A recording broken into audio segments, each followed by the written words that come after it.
Hello guys, कैसे हैं आप लोग। मैं उमित तल्ला, आपका फ्रेंड फिलोसोफर एंड गाइड। स्वागत है आपका एमसीक्यू सीरीज में। कॉर्पोरेट एंड मैनेजमेंट अकाउंटिंग हम पढ़ रहे हैं, डे 7 में आ गए हैं। ठीक है, आई होप आपने अभी तक के सारे वीडियोस देख लिए होंगे और आपको वीडियो पसंद आ रहे होंगे। आपने चैनल वाला सब्सक्राइब कर लिया होगा और वीडियो लाइक कर दिया होगा। ठीक है, चलिए आगे बढ़ते हैं। तो चैप्टर 9 हमारा चल रहा था, कैश फ्लो स्टेटमेंट। हमने उसके सारे थ्योरी एमसीक्यू सॉल्व कर लिए हैं और ये पार्ट में हम प्रैक्टिकल एमसीक्यू सारे कैश फ्लो स्टेटमेंट के पढ़ने वाले हैं। और कल हम क्या पढ़ेंगे, नेक्स्ट पार्ट में हम क्या पढ़ने वाले हैं, चैप्टर 10, 11, 12। 10, 11, 12 तीनों चैप्टर एक साथ नेक्स्ट पार्ट में मैं आपको पढ़ाऊंगा। ठीक है, चलिए करें स्टार्ट। प्रैक्टिकल सारे पढ़ाने वाला हूं। बहुत ही छोटी छोटी बातें आपको बताऊंगा, ध्यान से नोट कर लेना। जहां आपको लगा आपको कंफ्यूजन हो रहा है या आपको चीजें पता नहीं थी, वो सब नोट करते जाना। ठीक है, चलिए स्टार्ट करें। वीडियो लाइक कर देना। ठीक है, चलिए क्वेश्चन नंबर 1 पे आ जाओ। अब वैसे तो सारे क्वेश्चन ही अभी तक इजी ही आए हैं, अभी तक लगभग सारे क्वेश्चन इजी ही आए हैं। तो मैं कोशिश करता हूं, चलो पहले 2-3 क्वेश्चन बहुत ही इजी वाले पढ़ा देता हूं ताकि थोड़ा एक फ्लो बना रहे। ठीक है, तो बहुत ही इजी वाले क्वेश्चन से स्टार्ट करते हैं। क्वेश्चन नंबर 5, क्वेश्चन नंबर 5, 5 पे आ जाओ। Question number 5, question number 5, question number 5। चलिए, प्लांट ओरिजिनल कॉस्ट ऑफ 1,35,500 और उस पे अक्यूमुलेटेड डेप्रिसिएशन है 72,800, was sold at a profit of 15,900।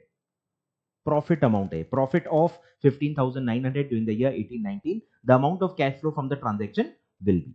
अब आपने एसेट्स में अक्यूमुलेटेड मेथड पढ़ी होगी, बराबर। दो टाइप की मेथड होती है, एक होती है डब्ल्यूडी मेथड, डायरेक्टली आप डेप्रीसिएशन एसेट की वैल्यू से माइनस ही कर लेते हो और एसेट डब्ल्यूडीवी पे दिखता है, वो डब्ल्यूडीवी मेथड होती है। और एक होती है अक्यूमुलेटेड डेप्रीसिएशन मेथड, जिसमें आप डेप्रीसिएशन एसेट की वैल्यू से माइनस नहीं करते हो, आप उसको अलग अकाउंट में जमा करते हो और उसका नाम होता है अक्यूमुलेटेड डेप्रीसिएशन।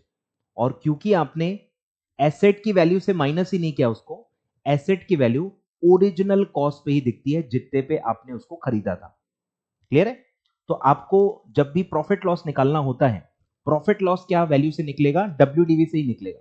मतलब आपको पहले अलग से उसकी डब्ल्यूडीवी निकालनी पड़ेगी, क्योंकि दो अलग अलग अकाउंट आपके बुक्स में होते हैं, एक होता है ओरिजिनल कॉस्ट और एक होता है अक्यूमुलेटेड डेप्रीसिएशन। तो जब आप प्रॉफिट लॉस निकालोगे, आपको कॉस्ट पता होना चाहिए, और कॉस्ट का मतलब क्या होता है यहाँ पे, डब्ल्यूडीवी। तो बेसिकली आपको यहाँ पे पहले डब्ल्यूडीवी निकालना है। ठीक है, तो डब्ल्यूडीवी का क्या फॉर्मूला होता है, original cost minus accumulated depreciation. Original cost है 1,35,500 माइनस अक्यूमुलेटेड डेप्रीसिएशन 72,800। बोलो कितना आएगा, बोलो भाई कितना आएगा। 135,500 माइनस 72,800, तो ये आ गया 62,700। ये क्या है, कॉस्ट। ये क्या है, कॉस्ट। ठीक है, आपको क्या निकालना है, सेल वैल्यू। सेल वैल्यू नहीं दिया है आपके लिए इस क्वेश्चन में।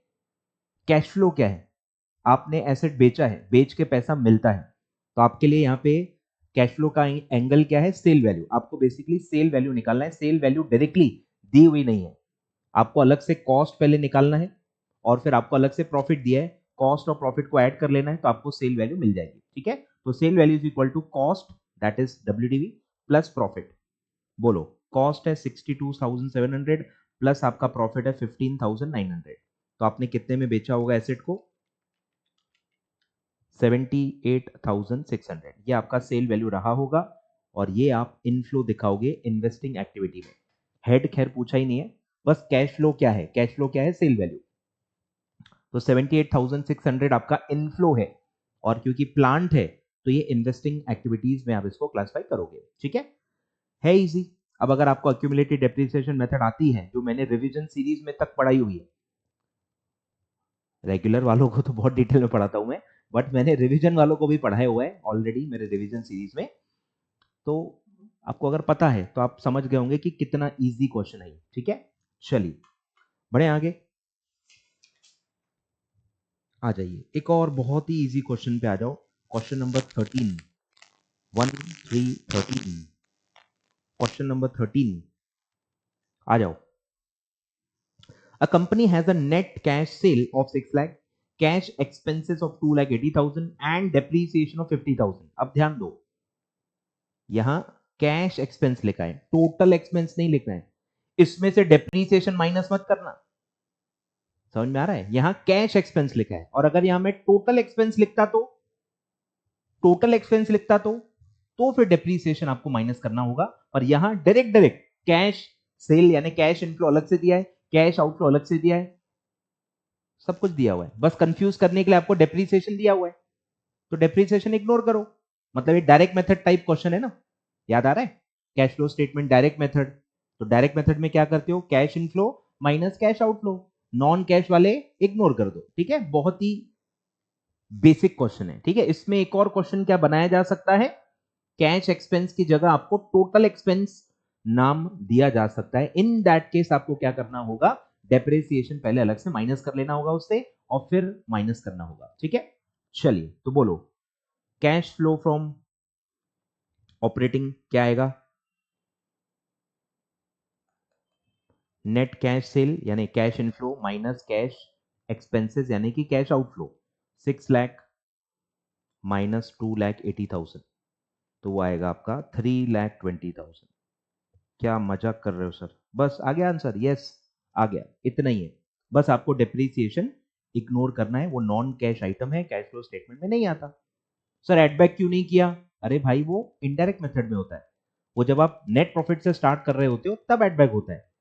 यहाँ नेट प्रॉफिट दिया है क्या? नहीं दिया है। ये डायरेक्ट मेथड का क्वेश्चन है, डायरेक्ट जो कैश इनफ्लो है माइनस कैश आउटफ्लो कर दो, आपका नेट कैश आ जाएगा। ठीक है, चलिए क्लियर है? तो बहुत ही इजी क्वेश्चन ये अगस्त 21 में आ चुका है। चलिए सर आगे बढ़ते हैं। अब मैं आपको प्रोविजन फॉर टैक्स वाले क्वेश्चन कराता हूं, 2 बार आ चुके हैं। ठीक है, काफी इजी होते हैं। अगर आप मेरे स्टूडेंट हो, इवन आपने रिवीजन सीरीज भी देखी होगी ना, तो भी आई थिंक आपको ये इजी लगना चाहिए। ठीक है, प्रोविजन फॉर टैक्स पे क्वेश्चन आए हैं 2 बार। क्वेश्चन नंबर 4 पे आ जाओ। क्वेश्चन नंबर 4, ठीक है, 2 ही कॉम्बिनेशन होते हैं, दोनों आ चुके हैं, 2 टाइप हो सकते हैं, दोनों टाइप आ चुके हैं। ठीक है, ध्यान दो। क्वेश्चन क्या है, question number 4, balance of provision for tax. अब ये प्रोविजन फॉर टैक्स ये कौन सा टाइप का अकाउंट है? ये लाइबिलिटी है। ठीक है, टैक्स पेबल भी इसको कहते हैं, इसी को क्या कहते हैं, टैक्स पेबल। तो ये लाइबिलिटी का अकाउंट है, तो लाइबिलिटी के अकाउंट में कौन सा बैलेंस होता है बचपन? Credit balance. ठीक है, ध्यान देना है, ये लेजर वाला इसमें मैं पढ़ाऊंगा, मैं लेजर सिस्टम फॉलो करता हूं, मैं प्लस माइनस फॉलो नहीं करता, सिर्फ ऑपरेटिंग एक्टिविटी में प्लस माइनस फॉलो करता हूं। इसके अलावा हर जगह मैं लेजर बनाता हूं, ये मेरा स्टाइल है, ये बाबूराव का स्टाइल है। ठीक है, तो ये अमित तल्डा का स्टाइल है, इसमें गलती बिल्कुल नहीं होती। ठीक है, चलिए तो आपको ये बेसिक पता होना चाहिए कि प्रोविजन फॉर टैक्स क्या है, लाइबिलिटी अकाउंट है, लाइबिलिटी अकाउंट में क्रेडिट बैलेंस होता है, बस इतना आपको पता होना चाहिए। चलिए तो प्रोविजन फॉर टैक्स का बैलेंस दिया है, ओपनिंग बैलेंस है 1/4/2018 का 13,72,000 और क्लोजिंग बैलेंस है 31 मार्च 2019 का 14,55,000 respectively. During the year 12,05,000 were paid towards income tax। Tax paid दिया हुआ है, और आपसे पूछा है बताइए प्रोविजन करंट ईयर में कितनी हुई होगी। ठीक है, तो इसमें टोटल 4 ही एलिमेंट आते हैं, प्रोविजन फॉर टैक्स में 4 ही आइटम्स आते हैं, opening balance, closing balance, tax paid और करंट ईयर प्रोविजन। 4 आइटम होते हैं, 3 आइटम आपको दिए रहते हैं और एक बैलेंसिंग फिगर आपको निकालना होता है। मतलब इतना बेसिक क्वेश्चन है। अगर आपका अकाउंट्स का बेसिक तगड़ा है तो आपको बिल्कुल भी घबराने की जरूरत नहीं है। ठीक है, बोलो, तो आपको बनाना है लेजर, टैक्स पेबल अकाउंट या प्रोविजन फॉर टैक्स अकाउंट, जो भी बोलो। तो ये लाइबिलिटी का अकाउंट है, इसमें क्रेडिट बैलेंस होता है। अब ओपनिंग क्रेडिट बैलेंस कहां लिखते हैं, इतना भी बेसिक आपको पता होना चाहिए। क्रेडिट बैलेंस है तो ओपनिंग कहां आता है, क्रेडिट साइड ही आता है, ओपनिंग बैलेंस क्रेडिट साइड ही आता है, और क्लोजिंग बैलेंस डेबिट साइड आता है। क्लोजिंग भी क्रेडिट ही होता है, लेकिन क्योंकि क्रेडिट साइड ज्यादा होती है क्लोज करने के लिए वो अमाउंट डेबिट साइड लिखना पड़ता है ताकि अकाउंट को क्लोज किया जा सके। आई होप बेसिक में आपने पढ़ा होगा। ठीक है, तो ओपनिंग क्रेडिट साइड ही आएगा क्योंकि आप बैलेंस को कैरी फॉरवर्ड कर रहे हो।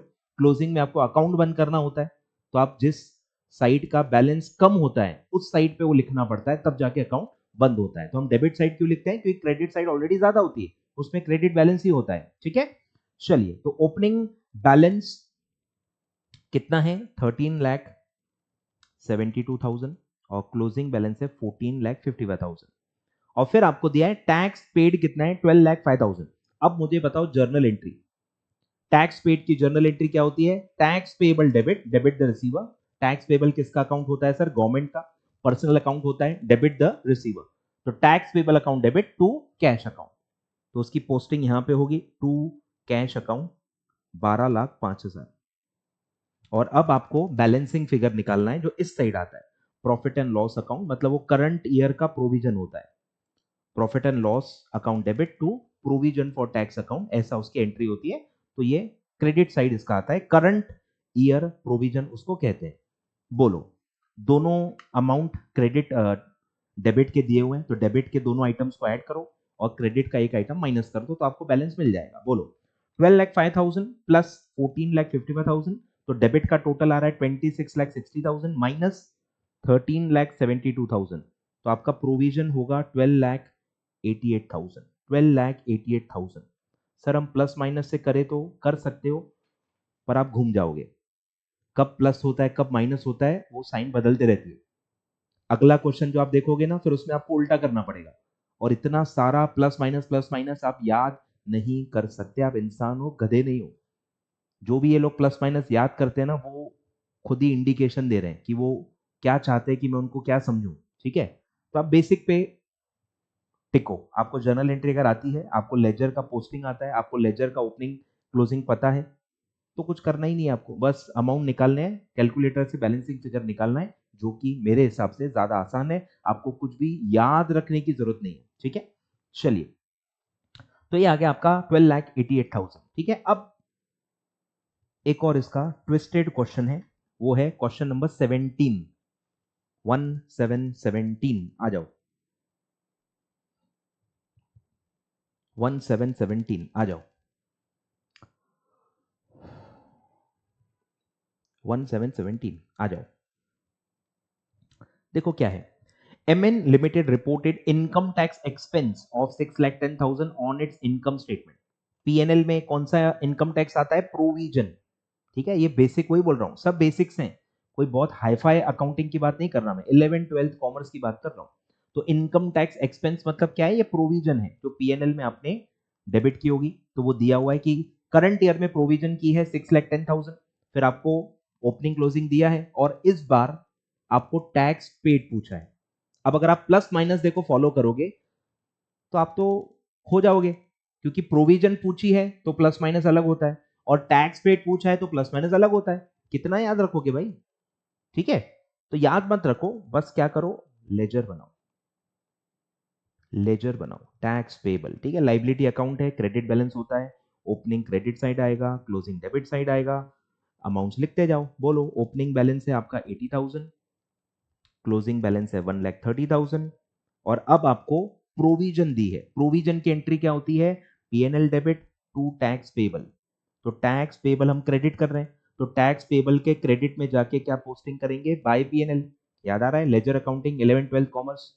तो ये बाय प्रोविजन यहाँ पे आएगा 6,10,000, और यहाँ टू कैश, टैक्स पेड का जो टू कैश आता है वो आपको बैलेंसिंग फिगर निकालना है। ठीक है, आपको पूछा है cash paid for income tax will be. बोलो, अब इस बार क्रेडिट साइड के दोनों अमाउंट पता है तो दोनों को एड अप कर लो, 80,000 प्लस 6,10,000 माइनस डेबिट का जो अमाउंट है वो माइनस कर लो, 1,30,000 माइनस करोगे तो वो आपका आंसर आएगा 5,60,000। 5,60,000 आ रहा है। तो अगर आप डेबिट क्रेडिट के हिसाब से चलोगे तो मुझे नहीं लगता कि ये बहुत मतलब टफ है, बहुत ही सिंपल क्वेश्चन है, बहुत ही अकाउंट्स का सिंपल क्वेश्चन है। ठीक है, आ रहा है समझ में? तो ऐसे दो ही कॉम्बिनेशन थे। अब इसमें और क्या आ सकता है? ओपनिंग या क्लोजिंग बैलेंस पूछा जा सकता है, जो कि मेरे हिसाब से कम ही चांस है। दो ही ट्रांजैक्शन होते हैं इसमें, टैक्स पेड और प्रोविजन फॉर टैक्स, दोनों टाइप के क्वेश्चन पूछे जा चुके हैं। ठीक है, चलिए बढ़े आगे। तो ये एक कैटेगरी है अपने आप में, प्रोविजन फॉर टैक्स। अब एक और कैटेगरी स्टार्ट करते हैं, इन्वेस्टमेंट अकाउंट। इन्वेस्टमेंट अकाउंट पे काफी क्वेश्चन आते हैं, ठीक है, तो इन्वेस्टमेंट अकाउंट वाले क्वेश्चन स्टार्ट करते हैं। तो इन्वेस्टमेंट वाला क्वेश्चन आई थिंक पहला पहला ही, फर्स्ट क्वेश्चन पे आ जाओ, फर्स्ट क्वेश्चन पे आ जाओ, फर्स्ट क्वेश्चन पे आ जाओ, चैप्टर 9 क्वेश्चन 1।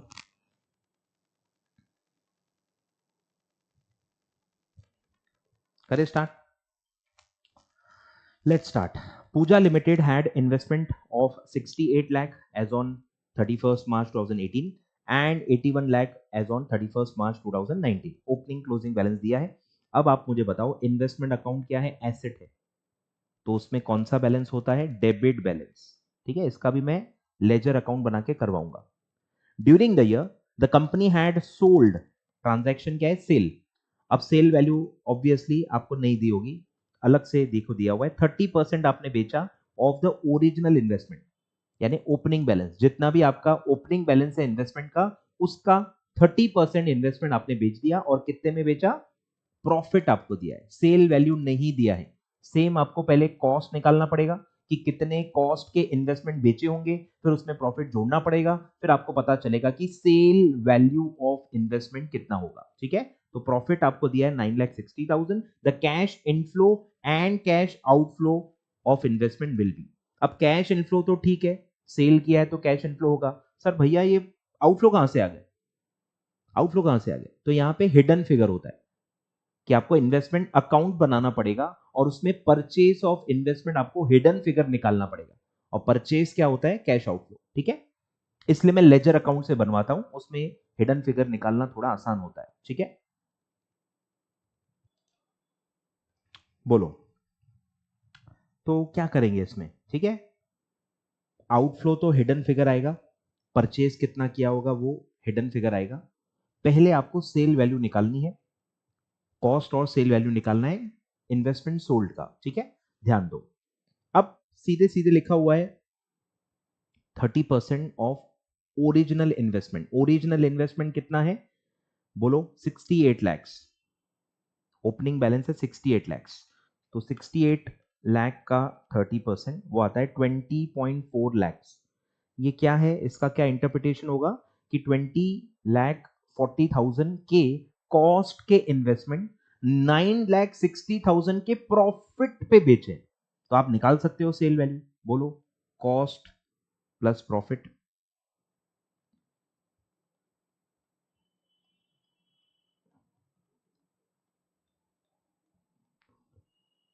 तो ये आएगा आई थिंक 30 लाख, ठीक है। मतलब आपने 20,40,000 के इन्वेस्टमेंट्स 30 लाख में बेचे, तब जाके आपका प्रॉफिट हुआ 9,60,000। क्लियर है। तो इनफ्लो तो मिल गया, ठीक है। आपसे क्या पूछा है, inflow and outflow. Sale value मिल गया, इनफ्लो कितना है 30 लैक्स। देखो पर दो दो ऑप्शन है, 30 लाख सी में भी है, 30 लाख डी में भी है, मतलब आपको आउटफ्लो भी निकालना पड़ेगा। बोलो तो आप बना लो लेजर। अब ये लेजर भी दो तरीके से बन सकता है, ठीक है, बचपन से आप गलत पढ़ रहे हो तो इसका मैं कुछ नहीं कर सकता, ठीक है। इन्वेस्टमेंट अकाउंट आप दो तरीके से बना सकते हो। पहले तो ये एसेट है, डेबिट बैलेंस होता है, तो ओपनिंग अब डेबिट साइड आएगा 68 लाख, क्लोजिंग अब क्रेडिट साइड आएगा 81 लैक्स। अब आपने एसेट जो बेचा है, इसकी पोस्टिंग दो तरीके से की जा सकती है, दोनों चलता है, बस आपका फाइनल आंसर सही आना चाहिए, ठीक है। तो एक जो मैं तरीका फॉलो करता हूं, पहले मैं वो बता देता हूं। मैं कॉस्ट पे रिकॉर्ड करता हूं, ठीक है। आपने 20.4 लाख का एसेट बेचा, बेचने पे इन्वेस्टमेंट क्रेडिट होता है।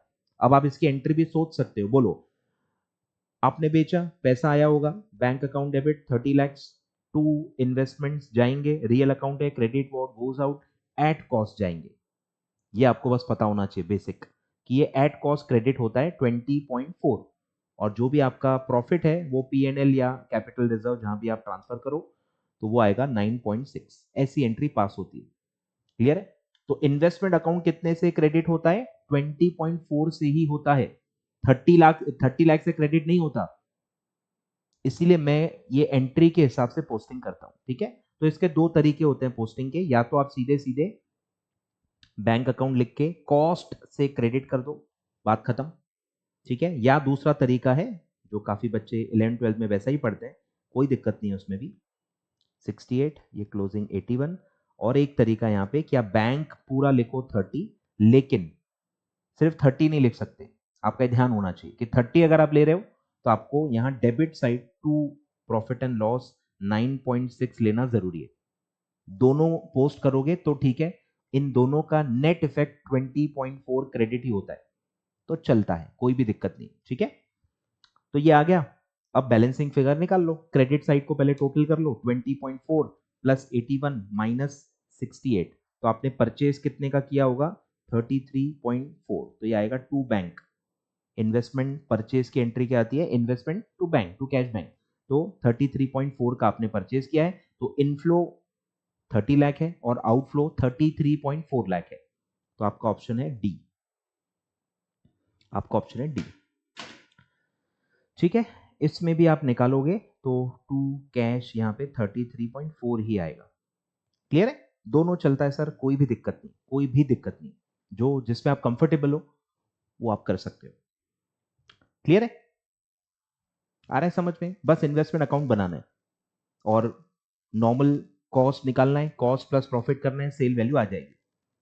चलिए, आ रहा है समझ में, बढ़े आगे।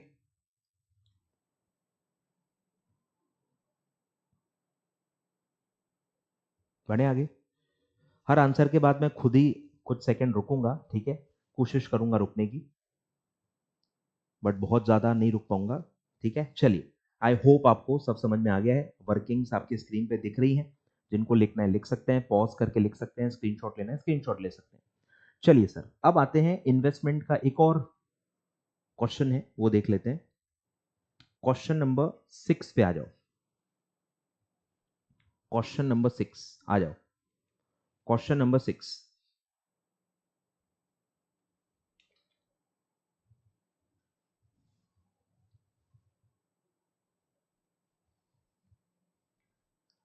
चलिए, Mithu Limited had investment as on 31st March 18 and 19 where 10,95,000 and 10,82,000 opening closing दोनों दिए हुए ड्यूरिंग द ईयर। अब ये थोड़ा एक्चुअली, हाँ ये टफ क्वेश्चन है, ये इजी नहीं है, सॉरी, ये एकमात्र आपका टफ क्वेश्चन है चैप्टर का, जो थोड़ा सा एएस के ऊपर बेस्ड है। खैर, ये जो मैं आज बताने वाला हूँ इसमें, ये डिबेंचर चैप्टर में आप पढ़ चुके होंगे, इसका रेफरेंस शायद डिबेंचर चैप्टर में भी आता है, तो ये एक्चुअली एएस 13 पे बेस्ड है, एएस 13 पे बेस्ड है, ठीक है। इसका बैकग्राउंड क्या है मैं थोड़ा कोशिश करता हूं बताने का। आपने डिबेंचर चैप्टर में एक्चुअली पढ़ा होगा ये, ठीक है, तो इसमें आपने पढ़ा होगा प्री एक्विजिशन इंटरेस्ट कहते हैं इसको, क्या कहते हैं, प्री एक्विजिशन इंटरेस्ट। कि इंटरेस्ट नॉर्मली आप देखते हो हाफ ईयरली पेबल होता है, और आप परचेज तो कोई भी और डेट पे करते हो, समझ में आ रहा है, इंटरेस्ट हाफ ईयरली पे होता है, आपका purchase date exactly due date पे थोड़ी आएगा। तो आप सपोज यहां पे परचेज कर रहे हो, तो इस पे एक आपने कंसेप्ट पढ़ा होगा एक्सपायर्ड पीरियड, याद आ रहा है, एक्सपायर्ड पीरियड करके आपने पढ़ा होगा ये वाला, कि ये जो एक्सपायर्ड पीरियड है ये आपको पे करना पड़ता है, ठीक है, ये आपको पे करना पड़ता है परचेस करते वक्त, क्योंकि जब ड्यू डेट आएगी, जब ड्यू डेट आएगी अगली, उसमें आपको कंपनी से 6 मंथ्स का इंटरेस्ट मिलेगा। भले आपने होल्ड 2 या 3 ही महीने के लिए किया होगा, पर कंपनी जो भी होल्डर है उसको पूरा 6 महीने का इंटरेस्ट दे देती है।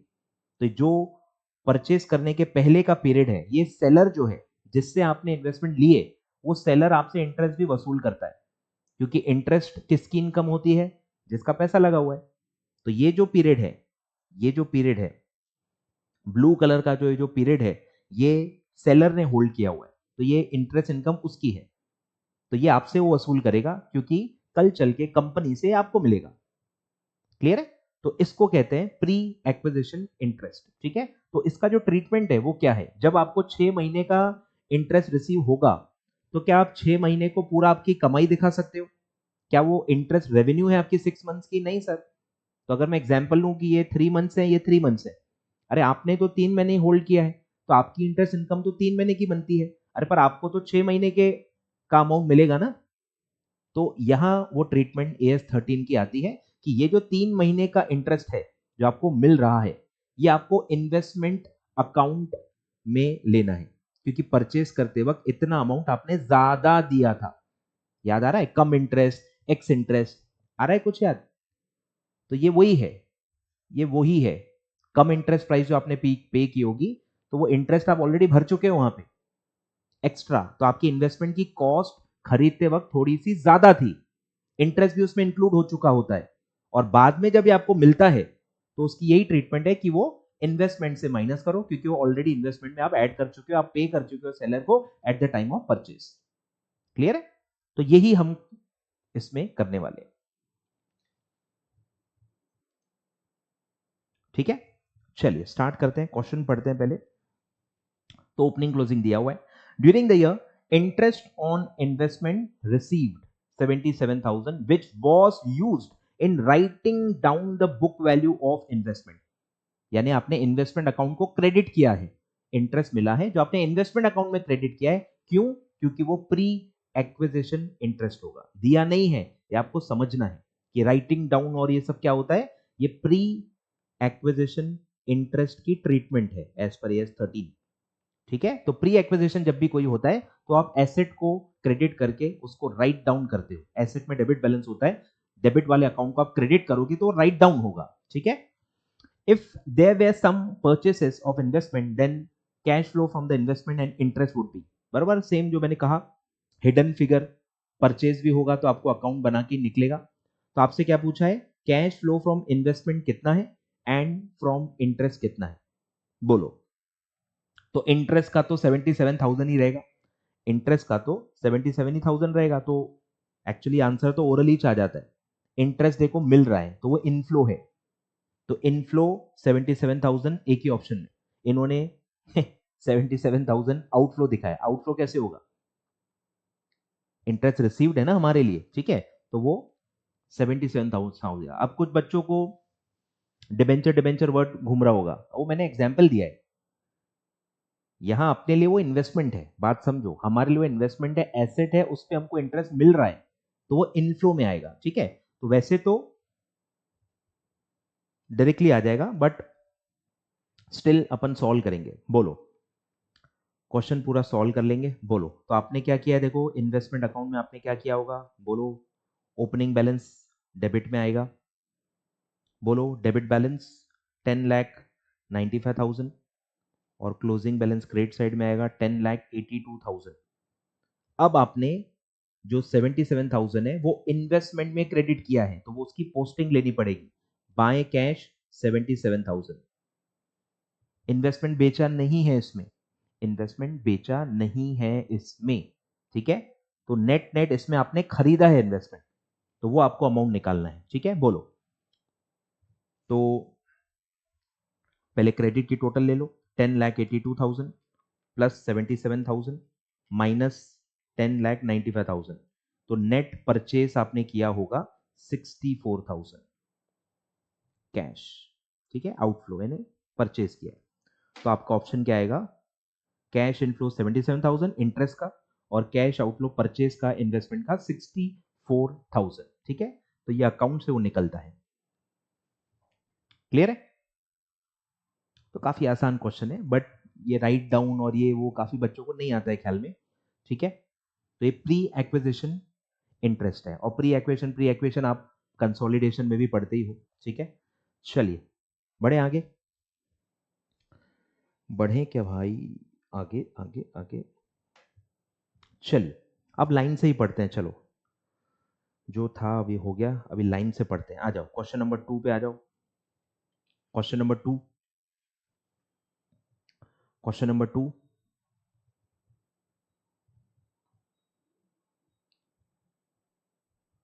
करें स्टार्ट?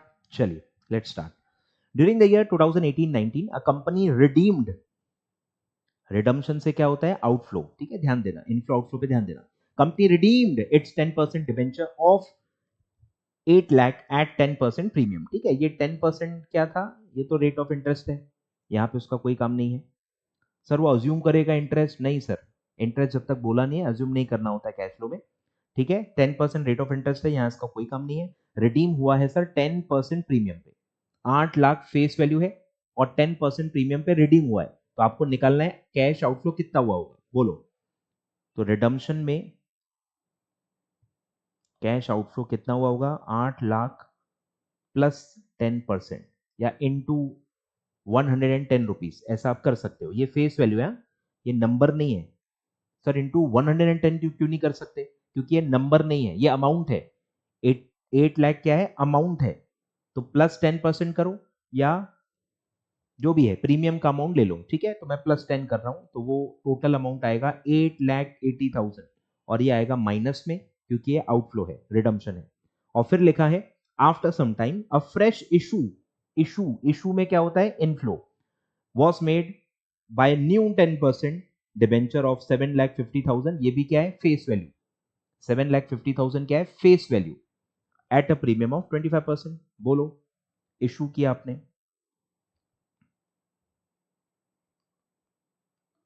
कितना इनफ्लो आया होगा, इनफ्लो आएगा 9,37,500। तो नेट नेट क्या होगा, दोनों डिबेंचर से रिलेटेड है, दोनों फाइनेंसिंग एक्टिविटी में आएगा, तो आपसे पूछा है नेट कैश फ्लो क्या होगा, करो नेट। इनफ्लो ज्यादा है, 9,37,500 माइनस 8,80,000, तो नेट इनफ्लो आएगा 57,500। नेट इनफ्लो आएगा, नेट इनफ्लो आएगा 57,500, सी ऑप्शन। नेट इनफ्लो आएगा 57,500। आ रहा है आपका, निकाला क्या भाई, ठीक है, आ रहा है, काफी इजी है, देखो प्रीमियम जोड़ना ही है बस, और कुछ भी नहीं है। चलिए बढ़े आगे, चलो चलो, आई होप आपका आंसर आ रहा होगा। चलिए आ जाओ, ये सबसे लेंदी या टफ यही है, यही है, ये भी कुछ खास टफ नहीं है, ठीक है। चलिए पढ़ लेते हैं इसको, लाइन से ही पढ़ते हैं अभी। Following information was provided by trading company to you. Net profit after tax, net profit after tax for the year 18-19 is 18,35,000। During the year सारे ट्रांजेक्शन दिए जो इसमें एडजस्ट हो चुके हैं, depreciation, goodwill, provision for tax, tax paid, interest on investment credited to PNL, interim dividend paid, और आपको पूछा है cash flow from operating activity will be. बोलो, तो बस प्लस माइनस करना है, प्लस माइनस करना है, बोलो। तो डेप्रीसिएशन क्या करते हैं अपन, add back. Depreciation non cash है, पर आपने माइनस कर दिया होगा, इफेक्ट आना ही नहीं चाहिए, इफेक्ट जीरो होना चाहिए, पर आपने माइनस कर दिया है। माइनस करने का क्या मतलब होता है कि आपने उसको आउटफ्लो मान लिया, जबकि वो है नहीं। तो माइनस का उल्टा क्या है, एड बैक। तो आप एड बैक करोगे तो क्या होगा, इफेक्ट जीरो हो जाएगा, और उसका इफेक्ट जीरो ही आना चाहिए, because it is a non cash element. तो हम एड बैक करेंगे। Same treatment goes for goodwill. Goodwill जब राइट ऑफ कर रहे हो तो वो एक बुक एंट्री है, एक्चुअल पैसा थोड़ी जाता है, पर आपने तो माइनस कर लिया है ना प्रॉफिट एंड लॉस निकालते समय, तो एड बैक करो, इफेक्ट को नलीफाई करो। फिर same provision for tax, after tax लिखा है, आफ्टर टैक्स मतलब प्रोविजन माइनस हो गई है, प्रोविजन बुक एंट्री होती है, एक्चुअल पैसा थोड़ी गया, एड बैक कर लो, ठीक है। फिर टैक्स पेड एक्चुअल वाला है तो माइनस होगा, कि टैक्स प्रोविजन आपने एड बैक कर ली तो इफेक्ट जीरो हो गया, लेकिन टैक्स तो ऑपरेटिंग एक्टिविटी है ना, tax paid is operating activity, तो वो टैक्स पेड माइनस होगा अलग से। फिर इंटरेस्ट ऑन इन्वेस्टमेंट क्रेडिटेड, बोलो इंटरेस्ट ऑन इन्वेस्टमेंट क्या होता है, इन्वेस्टिंग एक्टिविटी होती है, वो अदर हेड से रिलेटेड है, ऑपरेटिंग एक्टिविटी में नहीं आता। इंटरेस्ट इनकम है, इनकम है तो आपने क्या किया होगा, ऐड कर लिया होगा, इनकम प्रॉफिट में ऐड होती है, तो आपको उसको हटाना है, ऐड का उल्टा अब क्या होगा, माइनस, ठीक है, ये माइनस होगा। और फिर है आपका इंटरिम डिविडेंड पेड। अब इसकी अकाउंटिंग आपको समझनी होगी कि ये इंटरिम डिविडेंड है, ये फाइनल डिविडेंड नहीं है, या ये प्रपोज डिविडेंड नहीं है, ठीक है। इंटरिम डिविडेंड क्या होता है, एडवांस डिविडेंड। एडवांस डिविडेंड मतलब एक एडवांस है, ये प्रॉफिट एंड लॉस में जाता ही नहीं है, तो इसकी एंट्री क्या होती है, एडवांस डिविडेंड या interim dividend debit to cash bank. समझ में आ रहा है, मतलब पीएनएल डेबिट ही नहीं होता, मतलब ये जो प्रॉफिट आफ्टर टैक्स आपको दिया है इसमें ये माइनस हुआ ही नहीं है, तो कुछ एड बैक करने की जरूरत नहीं है। और डिविडेंड ऑपरेटिंग आइटम है ही नहीं, डिविडेंड कौन सा भी हो वो तो फाइनेंसिंग एक्टिविटी में आता है, तो क्योंकि प्रॉफिट आफ्टर टैक्स में उसका कोई इफेक्ट नहीं है, तो आपको कुछ रिवर्स करने की जरूरत नहीं है, और वो दूसरे हेड से रिलेटेड है। इसलिए ऑपरेटिंग में कुछ भी आपको करने की जरूरत नहीं है, उसको आपको इग्नोर करना है। वो डायरेक्टली कहां जाएगा? फाइनेंसिंग एक्टिविटी में आउटफ्लो दिखेगा। फाइनेंसिंग एक्टिविटी आपको पूछी नहीं है, आपको ऑपरेटिंग एक्टिविटी पूछी है, ठीक है? तो ये कंप्लीटली इग्नोर होगा, क्योंकि ये कंप्लीटली इग्नोर होगा, प्रॉफिट एंड लॉस में इसका इफेक्ट नहीं जाता है, ठीक है? एंट्री आप लिख सकते हो, interim dividend paid to cash, ऐसी एंट्री पास होती है, पीएनएल कहीं आता ही नहीं है। चलिए, तो करो एड लेस करो। तो 18,35,000 प्लस 1,08,000, ये आ गया 19,43,000। फिर एड बैक 50,000, ये आ गया 19,93,000। फिर एड बैक किया 5,50,000, तो ये आ गया 25,43,000। और माइनस कर रहा हूं अब मैं 4,80,000, तो ये आ गया मेरा 20,63,000। और फिर मैं माइनस करूंगा 25,000, तो मेरा आंसर आ गया 20,38,000। 20,38,000 20,38,000 आ रहा है आपका? 20,38,000 आ रहा है ख्याल में? तो आसान ही है, ठीक है? सिर्फ इंटरिम डिविडेंड हो सकता है काफी बच्चों को ना पता हो, बाकी तो सब आसान ही है, ठीक है? रेगुलर आइटम से, ठीक है? एक्सप्लेनेशन सारे मैंने दे दिए, एडलेस आपको बता दिया है, आपने भी साथ साथ में कैलसी पे कर लिया होगा और आपका भी आंसर आ गया होगा, ऐसा मैं मान रहा हूं, ठीक है? बढ़े आगे, ठीक है? अभी तक का मतलब सबसे लंबा क्वेश्चन यही है। कुछ बच्चे तो बहुत बड़े बड़े क्वेश्चन भी सॉल्व कर रहे हैं, तो मैं आपको बता दूं, ये सबसे लंबा क्वेश्चन यही है। इसी लेवल के हिसाब से आप तैयारी करो, फालतू आप कोई और कोर्स की तैयारी मत करो, ठीक है? चलिए, बढ़े आगे, चलिए आ जाओ। इसमें मेरे बुक में अभी जो मैं आपको आंसर दिया है ना, वो करेक्ट कर लेना, इसका आंसर अलग है थोड़ा।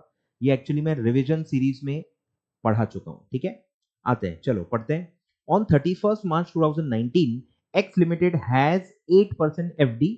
एफडी कब बनाई है? Date of FD 1 March 2019, maturing on 31 May 2019। अब नॉर्मली आप ये डेट्स पे ध्यान नहीं दोगे, लेकिन आपको देना पड़ेगा। मतलब ये एफडी कितने महीनों की है? मार्च अप्रैल में, 3 महीने की।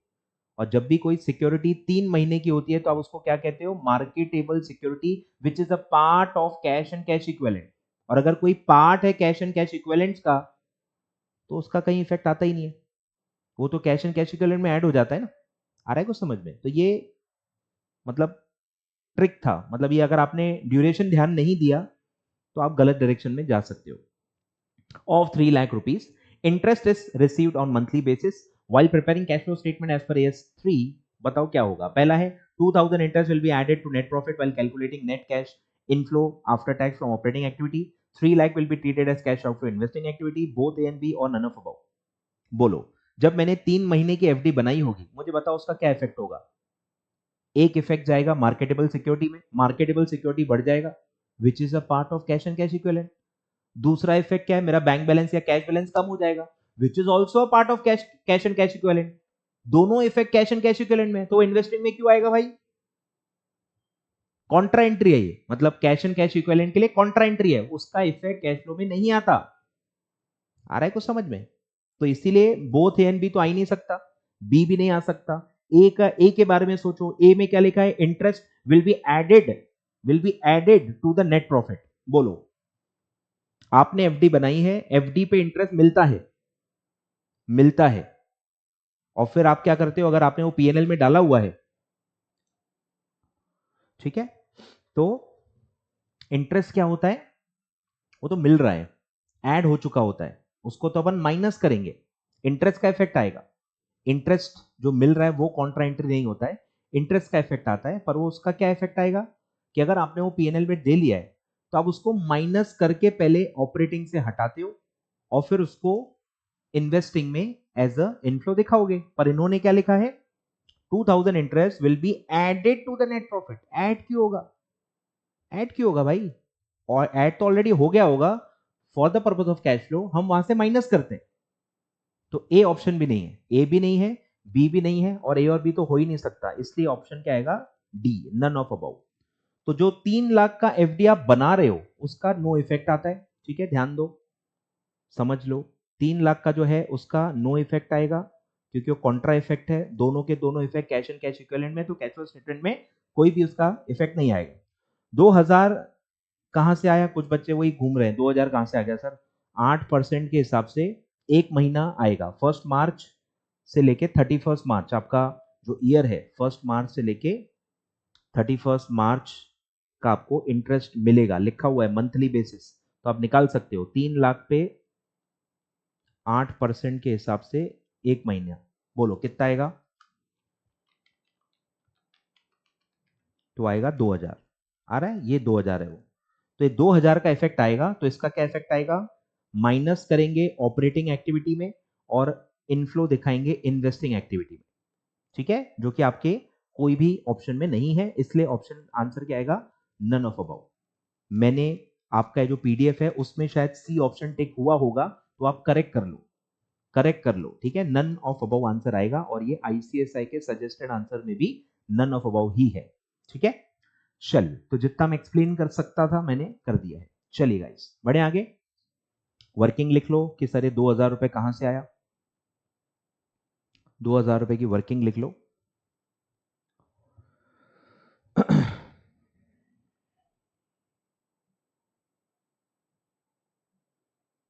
ठीक है, और उसका एक्चुअल ट्रीटमेंट भी लिख लो, उसका एक्चुअल ट्रीटमेंट भी लिख लो। बढ़े आगे, चलिए आगे बढ़ते हैं, आ जाओ भाई, क्वेश्चन नंबर 14, क्वेश्चन नंबर 14 आ जाओ। अब एक बार मैं रिवाइज करा देता हूं भाई, वर्किंग कैपिटल चेंजेस का इफेक्ट आपको पता होगा, बोलो 4 इफेक्ट होते हैं total, increase in current assets, decrease in current assets, increase in current liability, decrease in current liability. बोलो इसका कैश फ्लो पे क्या इफेक्ट होता है, ये आपको बताना है कि ये इनफ्लो है या आउटफ्लो है। बोलो, अगर एसेट बढ़ रहा है, एसेट आ रहा है, तो पैसे गए होंगे, फ्री में आएगा क्या, अगर एसेट आ रहा है, एसेट बढ़ रहा है, तो कोई ना कोई चीज गई होगी, इट्स आउटफ्लो, ठीक है, तो इसको आप आउटफ्लो मानोगे। सिमिलरली अगर आप करंट एसेट आपका कम हो रहा है, एसेट जा रहा है, तो पैसे आएंगे, कुछ ना कुछ आएगा, तो ये इनफ्लो आएगा। सिमिलरली अगर करंट लाइबिलिटी बढ़ रही है, लाइबिलिटी क्यों बढ़ती है, ऐसे ही मिला होगा कुछ ना कुछ, ठीक है, तो इंक्रीज इन करंट लाइबिलिटी क्या होता है, इनफ्लो। फिर decrease in current liability, liability कम कैसे होगी, चुकाया होगा ना, आउटफ्लो, ठीक है, तो ये आपको पता होगा। तो ये 4 इफेक्ट्स आपको ध्यान देने हैं, और एक इफेक्ट आपको यूज करना है कि जो नेट इफेक्ट है, काफी दफा क्या होगा, वर्किंग कैपिटल का नेट इफेक्ट दिया रहता है। वर्किंग कैपिटल मतलब क्या है, एसेट ही होता है। वर्किंग कैपिटल का क्या फॉर्मूला है, current asset minus current liability, तो अगर उसका पॉजिटिव आंसर है मतलब वो एसेट ही हुआ ना, करंट एसेट ज्यादा थे, करंट लाइबिलिटी माइनस करने के बाद भी इसलिए कुछ बच गया, तो वो एसेट ही होता है, ठीक है। तो अगर वर्किंग कैपिटल बढ़ रहा है, एसेट बढ़ रहा है, वर्किंग कैपिटल को एसेट ही मानना है, एसेट बढ़ रहा है, तो क्या होगा, आउटफ्लो, एसेट आ रहा है मतलब पैसे जाएंगे, और अगर वर्किंग कैपिटल कम हो रहा है, एसेट कम हो रहे हैं, तो मतलब कुछ ना कुछ आया होगा, ठीक है। ये बस आपको यूज करना है, जितने भी इस टाइप के क्वेश्चंस हैं उसमें बस इतना ही कंसेप्ट आपको यूज करना है, फटाफट लिख लो, लिख लो,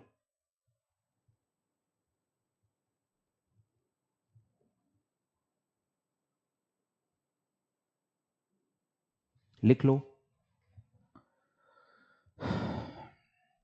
ठीक है, स्क्रीनशॉट ले लो, पॉज कर लो, जो भी करना है करो, लिख लो। बढ़े आगे, let start, question number 14, cash inflow before working capital changes, ठीक है, वर्किंग कैपिटल चेंजेस के बिफोर का अमाउंट आपको दिया है 4,80,000।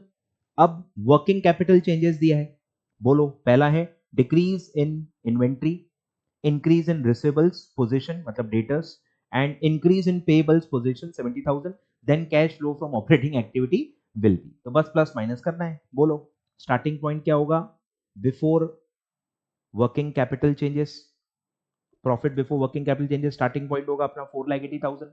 बोलो decrease in inventory, inventory decrease हो रहा है, इन्वेंट्री क्या है, एसेट, एसेट कम हो रहा है, एसेट जा रहा है, तो कुछ ना कुछ आया होगा, इनफ्लो, तो 60,000 आपका इनफ्लो होगा।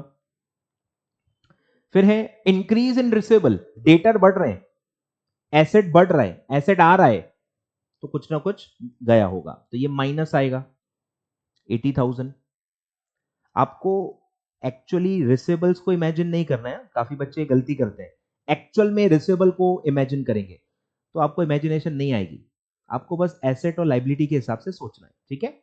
फिर है इंक्रीज इन पेबल, लाइबिलिटी बढ़ रही है, बैठे बैठे लाइबिलिटी बढ़ती है क्या, लाइबिलिटी क्यों बढ़ती है, कुछ ना कुछ आपको मिला होगा, इनफ्लो, बोलो तो क्या आएगा आंसर, 4,80,000 प्लस 60,000 माइनस 80,000 प्लस 70,000, तो ये आ गया सर मेरा 5,30,000, 5,30,000, 5,30,000 आ रहा है, यस 5,30,000, सिंपल है, ठीक है, ये मैंने दिखा दिया, बस इतना अगर आपको समझा हुआ है, याद नहीं करना है सर, ये भी याद नहीं करना है, कोई एक बस एग्जाम्पल को पकड़ के दिमाग में रख लेना है। इन्वेंट्री का भी आप एग्जाम्पल ले सकते हो, इन्वेंट्री आ रहा है, इन्वेंट्री कैश में खरीदा है तो इन्वेंट्री आएगी तो पैसा जाएगा, इन्वेंट्री जा रही है मतलब बेची होगी तो पैसा आएगा, कोई भले एक एग्जाम्पल ले लो और उसी को इमेजिन करते रहो, हर एसेट में इन्वेंट्री को इमेजिन करते रहो, हर लाइबिलिटी में क्रेडिटर्स को या किसी और को आप इमेजिन करते रहो, ठीक है, पर सबको इमेजिन मत करते बैठना, रिसीवेबल्स को भी इमेजिन कर रहे हैं, बिल रिसीवेबल को भी इमेजिन कर रहे हैं, बिल पेबल को इमेजिन कर रहे हैं, सबको इमेजिन मत करो, फिर आपका कंफ्यूजन हो जाएगा। एसेट है तो बस सब एसेट में आप एक ही लॉजिक लगा सकते हो, लाइबिलिटी है तो सब में आप एक ही लॉजिक लगा सकते हो, ठीक है। चलिए नेक्स्ट क्वेश्चन नंबर 15 आ जाओ, question number 15, debenture interest paid, ठीक है, debenture interest paid is 80,000, proposed dividend on equity shares is 1,50,000, preference dividend paid is 1,20,000, provision for tax is 90,000, then the cash outflow from financing activity will be, बोलो financing में कौन कौन आता है, वैसे debenture interest आता है, प्रपोज डिविडेंड, खैर प्रपोज डिविडेंड पेड ही नहीं होता, वो तो सिर्फ प्रपोज्ड है, पैसे गए ही नहीं है, ठीक है, बट स्टिल अगर पेड होता तो फाइनेंसिंग में ही आता, प्रेफरेंस डिविडेंड पेड भी फाइनेंसिंग है, प्रोविजन फॉर टैक्स तो ऑपरेटिंग एक्टिविटी में आता है, तो प्रोविजन फॉर टैक्स तो हट गया, अब बताओ पेड पेड तो दो ही आइटम है, इंटरेस्ट पेड और प्रेफरेंस डिविडेंड पेड, दो ही आइटम पेड है, कैश फ्लोज है, प्रपोज डिविडेंड तो आपको पता ही है कि सिर्फ प्रपोज हुआ है, बोर्ड ने सिर्फ रिकमेंड किया है, उस अभी तक वो अप्रूव नहीं हुआ है और अभी तक वो पे भी नहीं हुआ है, ठीक है, तो वो कैश फ्लो नहीं है, तो उसका भी इफेक्ट नहीं आएगा, ठीक है,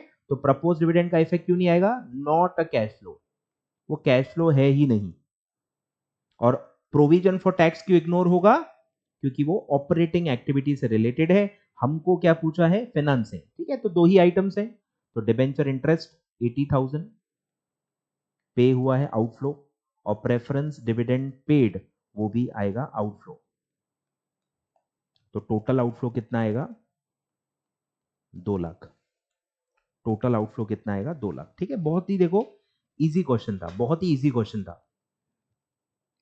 मतलब मैं वही याद आता है बच्चे क्या क्या लेवल के क्वेश्चन लेके बैठे हुए हैं और उनको पूछा क्या जा रहा है, मतलब इतना बड़ा गैप है आपकी प्रिपरेशन में, आपकी एक्सपेक्टेशन में और रियलिटी में, बहुत इजी आ रहा है, और प्रॉब्लम ये भी नहीं है, प्रॉब्लम ये है कि इतने इजी भी फिर गलत करके आते हैं, मुझे प्रॉब्लम वहां है, करो बड़े बड़े क्वेश्चन, मुझे कोई दिक्कत थोड़ी है, पर ऐसे चिंदी क्वेश्चन फिर आपसे गलत हो जा रहे हैं तो ये आपकी गलती है, ठीक है, तो उतना ही घुसो कि आप बाहर निकल पाओ। चलिए बढ़े आगे, लेट्स प्रोसीड, लेट्स प्रोसीड, आ जाओ question number 18, question number 18, question number 18 करें start, the land account was debited bye, ठीक है, लैंड अकाउंट एसेट है, इन्वेस्टिंग एक्टिविटी में आएगा, was debited bye 60 lakh, land account debit कब होता है भाई, जब खरीदा हो, मतलब परचेज किया होगा, एंड क्रेडिटेड बाय मतलब सेल किया होगा, कर सकते हैं, एक आध लैंड खरीदा होगा, एक आध लैंड बेचा होगा, कोई प्रॉब्लम नहीं है, ठीक है, credited bye 25 lakh during the current year, the income statement reported a profit, ठीक है, और ये बेचा है ना, परचेज पे तो प्रॉफिट लॉस होता नहीं है, इतना अकाउंट्स का बेसिक आपको आता ही होगा, परचेज पे तो प्रॉफिट लॉस होता ही नहीं है, प्रॉफिट किस पे होता है, सेल पे, तो सेल, अब मुझे ये भी मैंने आपको बताया था कि लैंड अकाउंट क्रेडिट हुआ है तो इसमें क्या क्रेडिट हुई होगी, सेल वैल्यू क्रेडिट हुई होगी कि कॉस्ट क्रेडिट हुई होगी, ये भी सोचने की बात है, बेसिक्स, तो क्रेडिट भी कितने से होता है, कॉस्ट से ही क्रेडिट होता है, मतलब 25 लाख क्या है, कॉस्ट ही है, it's not the sale value, ये भी आपको पता होना चाहिए, ठीक है। तो क्रेडिटेड कॉस्ट से ही हुआ होगा, 25 लाख कॉस्ट का लैंड आपने बेचा है, और आपने कितने प्रॉफिट पे बेचा है, लिखा हुआ है on the sale of land is 2 lakh rupees, तो 25 लाख के कॉस्ट का लैंड आपने 27 लाख में बेचा होगा, तो सेल वैल्यू कितनी होगी, 27 lakhs, ठीक है। All the transactions related to land account were cash transactions. These transactions were shown in the statement of cash flow as, बोलो, पहला है कि भाई 60 लाख, एक जीरो ऐड कर दो, 60 lakh cash provided by investing activity and 25 lakh cash disbursed for investing activity, मतलब उल्टा बोल रहे हैं, 60 लाख परचेज किया है, परचेज आउटफ्लो होता है, ये लिख रहे हैं प्रोवाइडेड, मतलब ये इनफ्लो बोल रहे हैं, और 25 लाख मतलब वो सेल का ट्रांजैक्शन है, वो डिसबर्स लिख रहे हैं, मतलब उल्टा लिख रहे हैं, ठीक है, फ्लो उल्टा लिख रहे हैं। फिर है 27 लाख रुपए cash provided by investing activity, provided मतलब inflow, and 60 lakhs cash disbursed by investing activity, तो ये आपका सही आंसर है, 27 लाख आएगा, 27 लाख एक ही ऑप्शन में, तो काफी आसान है, ठीक है। 25 लाख का कॉस्ट से क्रेडिट हुआ होगा, और प्लस 2 लाख आपका प्रॉफिट है, वो प्रॉफिट एंड लॉस में या कैपिटल रिजर्व में डाला होगा आपने, तो टोटल सेल वैल्यू इनफ्लो कितना होगा, 27 लाख रुपीस, ठीक है। 23 तो आ ही नहीं सकता, तो बी और सी में माइट भी आपको कंफ्यूजन हो, पर क्लियर कट आंसर है बी, ठीक है, क्लियर है। चलिए गाइस, तो ये लिख लो हाँ, कि सेल है लेकिन लैंड अकाउंट कितने से क्रेडिट होता है, कॉस्ट से, तो इसकी एंट्री क्या पास हुई होगी, सेल की, cash debit 27 lakh to land account credit 25 lakh, और यही वो लिखा हुआ है 25 लाख टू प्रॉफिट 2 लाख, तो हमको ये वाला इफेक्ट चाहिए, 27 लाख का कैश इनफ्लो आया होगा, क्लियर है, लिख लो, लिख लो।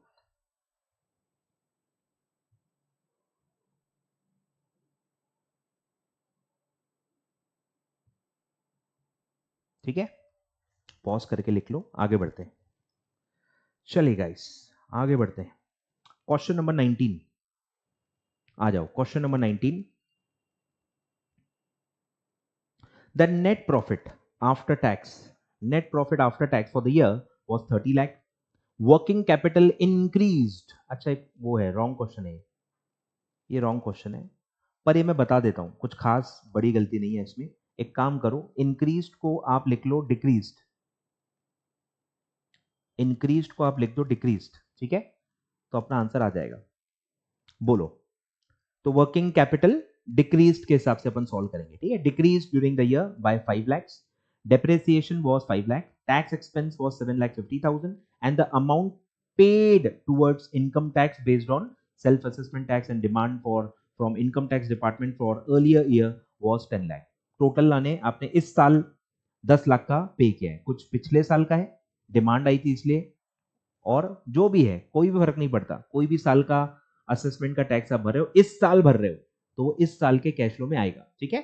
10 लाख का आपने टैक्स पे किया है total, cash flow from operating activity will be, बोलो ऑपरेटिंग एक्टिविटी में क्या होगा, तो अपना स्टार्टिंग पॉइंट क्या होगा, पैट, पैट अपना स्टार्टिंग पॉइंट होगा 30 लैक्स, बोलो सबसे पहले सिंपल डेप्रीसिएशन एड बैक कर लो 5 लाख रुपए, टैक्स एक्सपेंस एड बैक कर लो, provision for tax, tax expense का मतलब क्या है, प्रोविजन फॉर टैक्स, तो 7.5 लाख एड बैक कर लो, फिर टैक्स पेड माइनस कर लो 10 लाख, और अब बताओ मुझे कि वर्किंग कैपिटल डिक्रीज का क्या होगा, वर्किंग कैपिटल डिक्रीज क्या होगा, इनफ्लो, वर्किंग कैपिटल डिक्रीज क्या होगा, इनफ्लो, वर्किंग कैपिटल डिक्रीज क्या होगा, इनफ्लो, कितना है वर्किंग कैपिटल डिक्रीज, 5 lakhs, बोलो कितना आएगा, 30 lakhs plus 5 lakhs plus 7,50,000 minus 10 lakh plus 5 lakh, तो आएगा 37,50,000, 37,50,000। अब मैंने वो आप समझ गए होंगे कि करेक्ट क्यों कराया, अगर वहां मैं वर्किंग कैपिटल इंक्रीज मानू, वर्किंग कैपिटल इंक्रीज क्या होता है, आउटफ्लो, वर्किंग कैपिटल इंक्रीज क्या होता है, आउटफ्लो, अगर आप यहाँ 5 lakhs आउटफ्लो लोगे तो आपका आंसर आता है 27,50,000। मतलब डेटा के हिसाब से अगर आप सॉल्व करोगे तो आपका आंसर आता है 27,50,000, जो ऑप्शन में नहीं है। क्लियर है? तो एक्चुअली क्वेश्चन रॉन्ग है। तो अगर आप बस इंक्रीज को डिक्रीज लिख दोगे तो काम बन जाएगा। ठीक है? ठीक है, आई होप आपको समझ में आ गया होगा। चलिए लिखो लिखो लिखो।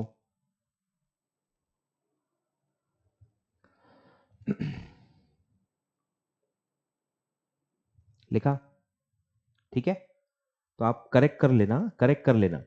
और ये भी लिख लेना कि अगर आप question as it is solve करोगे तो आपका आंसर क्या आएगा? 27,50,000। ठीक है, बढ़े आगे। चलिए, ओके, तो ये हो गया सर आपका चैप्टर कंप्लीट। ठीक है, तो लेवल आपको समझ में आ गई पास पेपर के हिसाब से। अब आपको एक लेवल समझ में आ गई होगी कि कैश फ्लो उतना भी टफ नहीं आ रहा जितना आप डरा रहे हो अपने आप को। ठीक है, ठीक ठाक लेवल के सॉल्व करो, इजी इजी वालों पे ज्यादा ध्यान दो। 3 या 4 क्वेश्चन आ भी गए तो 4 में से 2 तो इजी आएंगे, इजी तो ले लो अंदर। एक आध में कंफ्यूजन होगा तो वो आप संभाल लेना पेपर में। ठीक है, तो इजी पेपर आ रहा है, सारे लॉजिक्स मैंने बता दिए। अकाउंट बना के अगर आप सॉल्व करोगे तो उसमें गलती होने के चांसेस नेग्लिजिबल है। बेसिक्स बस क्लियर कर लो, वो मैंने सारे बता दिए।